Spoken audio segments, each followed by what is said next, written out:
ऋतुबे इटा कुम्हारी गाँव धान मंडी आसुन चाषी मानकर काଣା काଣା सुविधा असुविधा हेसी धान बिक्री टाइम के टी से विषय रे जानमा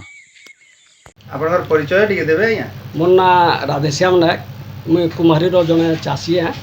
छोट चाषी है मुई कुम्हारी आदर्श धान मंडी रो आवाहक हिसाब रे कार्य तुलौछे। 2026 डालुआ धान बिक्री लाई प्रस्तुति केंदा काଣା अछि आज्ञा चाषी भाई मानकर लाई गत काली प्रस्तुति मीटिंग आमर डालुआ धान बिक्री बटा बाबद रे आलोचना होता गोटे चाषी समावेश होता से चाषी समावेश रे गत रबी एवं खरीफ जेनटा भूल भटका गुड़ाक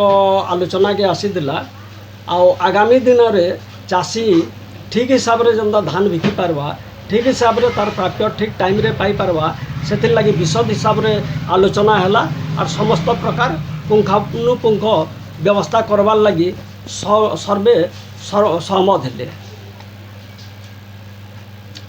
तो मुई टिके आगे फले जिमी जे गोटे सरकार थिले नवीन पट्टनायक सरकार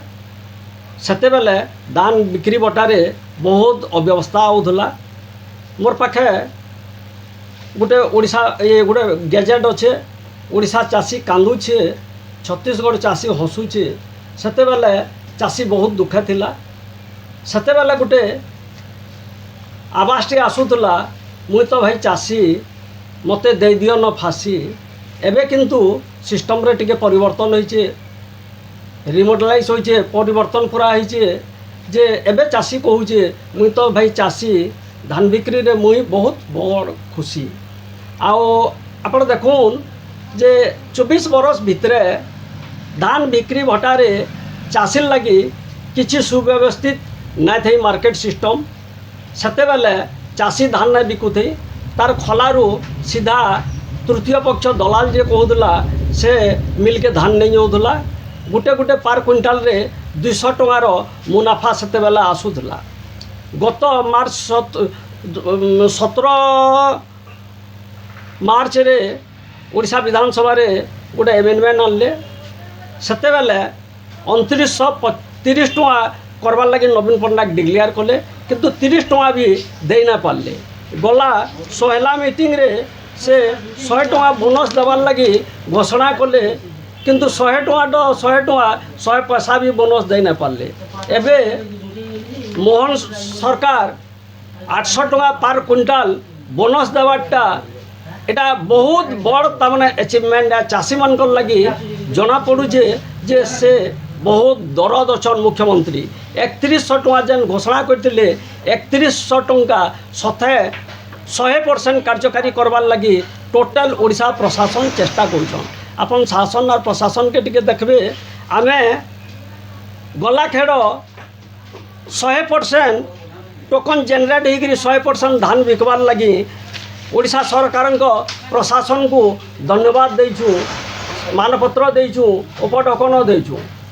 इथिर लगी देलु जे आमे चाषी बहुत खुशी आउ इहादे चाषी बहुत खुशी है 800 टंका धान बिकी करी साधारण चाषीटे भी तार पुओ के डीएवी पब्लिक स्कूल रे जाई करी पढ़े पारबा ई दम चाषी मान रहुचे आनंद पाउछन। आपण चिंता करबे आगो जेते बेले ई टाइप रो कार्ड चालुथुला नवीन पट्टनायक सरकार रे ताकर प्रशासन माने दौले मार्केट कार गुड़ाक जोर कार बन कार जंगल कार बने होते धान ठानु कार रो मूल्य जह थिला इहादे जते बेले सरकार सैटेलाइट माध्यम रे देखुचन जेन जगह रे चाष होचे 70 चाषी धान बिक्री करवार लगी वेब एटा टोकन रो व्यवस्था होचे मंडी रु डेली टारगेट टे दौजन जीपीएस सिस्टम रे करछन ट्रैक करुचे रिसाइक्लिंग करवार कौन सी प्रकार सुविधा से माने ना पाइबार अपन इहादे देखुन टोटल प्रशासन खाली धान बिकबार लगी चाषी को लगे देजन तहसीलदार स्थानीय तहसीलदार रोचन supervisor BDO रोचन squad party RI रोचन विभिन्न प्रकार रो तमने गोटे कमिटी करछन कमिटी माध्यम रे जनता तमने नगे चाह छंदा चाह टिके भी ना गली पारवा व्यवस्था हैसी हेन्ता गुटे क्विंटाल धान भी तमने फर्जरी ना ही पारवा सही सलामत तार धान चाषी बिकवा से लगी सबु प्रकार सरकारी प्रशासनिक निष्पत्ति होइछे। आर आमर मार्केट रे 100% टोकन जनरेट होगी 100% बिकिजन आमर आगो यहाँ दे चाषी निजर धान निजे मार्केट रे ओजन होकर बिकुजन आउ खाता रे पैसा पड़ुचे केनके जीवा के नहीं पड़वार किसी करवार के नहीं पड़वार। कुमारी दलाल मुक्त धान मंडीटा सदाई केन्ता काଣା आज्ञा कहबे टिके आपण जेन क्वेश्चन कले आज्ञा आगु तो होउथुला धान टिपी नौथुले खलान कोटावाला बोलिकी जे दलाल थिला से नहीं जाऊला इहादे चाषी निजर धान निजे मंडी रे बिकुचे दलाल मुक्त मंडी है कटनी छकनी मुक्त मंडी है कहनी टाइप रो कहनी असुविधा ना हेबार मंडी रे ही ओजन हो गले चाषीर खाता के पैसा पड़ी जाऊे इथरू आ बड़ खुशीर कथा किसी ना थाई पारे। बहुत बहुत धन्यवाद। नमस्कार।